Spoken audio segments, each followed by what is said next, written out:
आजपर्यंत तुम्ही अनैतिक संबंधामध्ये क्रूरपेक्षाही क्रूर मर्डर पाहिला असेल, पण असा मर्डर की जो ऐकून हृदयाचा थरकाप उडतोय, ज्यामध्ये प्रेयसीच्या तोंडात जिलेटिनच्या कांड्या ठेवून स्फोट केला। मग विचार करा, तिच्या तोंडाच्या किती चिंधड्या उडाल्या असतील। नमस्कार, मी जाकीर नदाब आणि तुम्ही पाहतात एस प्राईम न्यूज। म्हैसूर जिल्ह्यातील भेरिया गावातील एका लॉजवर एक थरकाप उडवणारी घटना समोर आली आहे, ज्यामध्ये प्रेयसीच्या तोंडात जिलेटिनच्या कांड्या ठेवल्या आणि ट्रिगर दाबून स्फोट घडवला। सुरुवातीला मोबाईलचा स्फोट झाल्याचं सांगून प्रियकर पळून जाण्याचा प्रयत्न करत होता, मात्र स्थानिक लोकांनी त्याला पकडून पोलिसांच्या ताब्यात दिलाय। हृदयाचा थरकाप उडवणारा हा खून नेमका कशा पद्धतीने केला आणि जीवापाड प्रेम करणाऱ्या प्रेयसीला इतक्या निर्दयपणाने त्यानं का मारलं, हेच आज आपण आजच्या व्हिडिओतून पाहणार आहोत। 20 वर्षीय रक्षिता ही हंसूर तालुक्यातील गैरासन गावात राहत होती।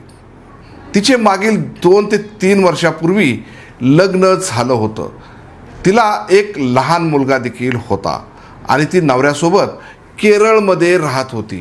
नवरा हा मोलमजुरी करून आपल्या घराचा उदरनिर्वाह करत होता। मात्र याच रक्षिताचे तिच्या नातेवाईक असणारा सिद्धराजू याच्यासोबत लग्नाआधीपासून प्रेम संबंध होते। या प्रेमाला ती विसरू शकत नव्हती। ती नेहमी माहेरी आली की पहिले सिद्धराजूला भेटायला जायची। मात्र 3 दिवसांपूर्वी अशीच रक्षिता ती माहेरी आली आणि अचानक आईवडिलांना सांगितलं की तिची चुलत सासू म्हैसूरला आजारी पडले, तिला भेटायला चालले आणि तिचा मुलगा घरीच ठेवून ती सिद्धराजूला भेटायला गेली। लगेच सिद्धराजूने तिला भेटण्यासाठी फिल्डिंग लावली आणि भेरिया गावच्या लॉजिंगमध्ये हे दोघंही मुक्कामाला थांबले। मात्र याच लॉजच्या रूममध्ये या दोघात असा वाद झाला की त्यामध्ये सिद्धराजूची सटकली। त्याने आधीच तिला मारण्याचा कट रचला होता। कारण होतं, ती नेहमी तिला लग्नासाठी टॉर्चर करायची, त्यामुळे तो यासाठी वैतागून गेला होता। अखेर त्यानं तिला बेदम मारहाण करत तिच्या तोंडात जिलेटिनच्या कांड्या ठेवल्या। खरं तर या कांड्या कशाच्या आहेत याबाबत तिला काहीच माहीत नव्हतं।